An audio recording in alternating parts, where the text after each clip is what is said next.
One of the first classes I took in culinary school was called Culinary French. We learned the French terms for everything in the kitchen, including the classic skillet, which in French is a sauteuse.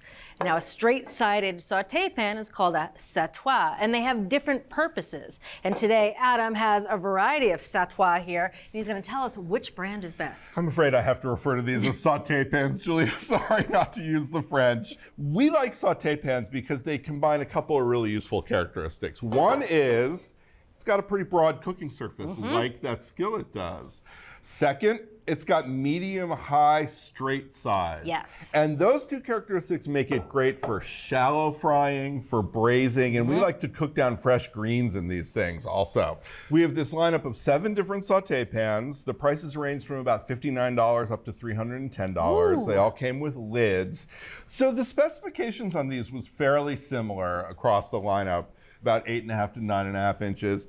The capacity was 3 to 3.5 quarts.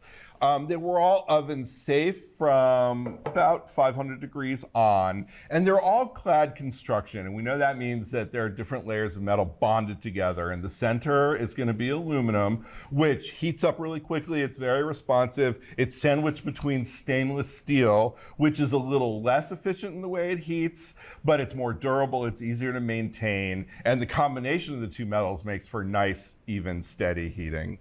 All of these pans did well in our cooking tests, and those included making Swedish meatballs, baking Mexican rice, and sautéing a pound of fresh spinach. Ooh, that's a lot when you start. It is a lot when you start. It cooks down to almost nothing. One of the characteristics that made a difference to testers was the cooking surface. And you can see this one. That's a bit skimpy. Yeah. Kind of small. This one had 8.5 inches of cooking surface. Bigger was not better when it came to the sidewalls. This one had the tallest sidewalls. They're 2.9 inches tall. Yeah, I don't like it too tall. Made it a little less comfortable to get in there with utensils. This one, however, it had 2-inch sidewalls, and some of the spinach jumped ship when it was being stirred around in this one. So the sweet spot for the sidewalls was right in between the two, something like this at about 2.5 inches. You can see that one of them does not have that loop handle called the helper handle. Yeah. It's that one right in front of you. Oh, I don't like that. Yeah. That's half the beauty of The helper handle pan. really helps stabilize the pan when it's ripping hot and it's coming out of the oven full of food. So you want that.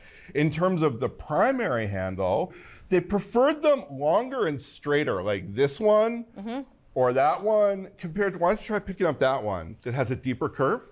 It's pretty, but it's uneven. Yeah, it doesn't distribute the weight as evenly, No, does it's it? harder. And speaking of weights, the range in our lineup was a little less than 3 pounds up to a little over 3.5 pounds. And testers really preferred the lighter end, the ones closer to 3 pounds. This is our winning pan. Ah. This is the made-in stainless clad sauté pan. It had all the right dimensions. It rocked the cooking test. And it's $149, which was less than half of the most expensive pan in the lineup. Wow, and it's one of the newer brands to the market. Yeah. So there you have it. The winning sautoir is the made-in stainless clad sauté pan at about $150. For full episodes of your favorite cooking shows, head over to ATK's Full Episodes channel on YouTube. You can stream complete seasons of America's Test Kitchen, Cook's Country, and more. See you there.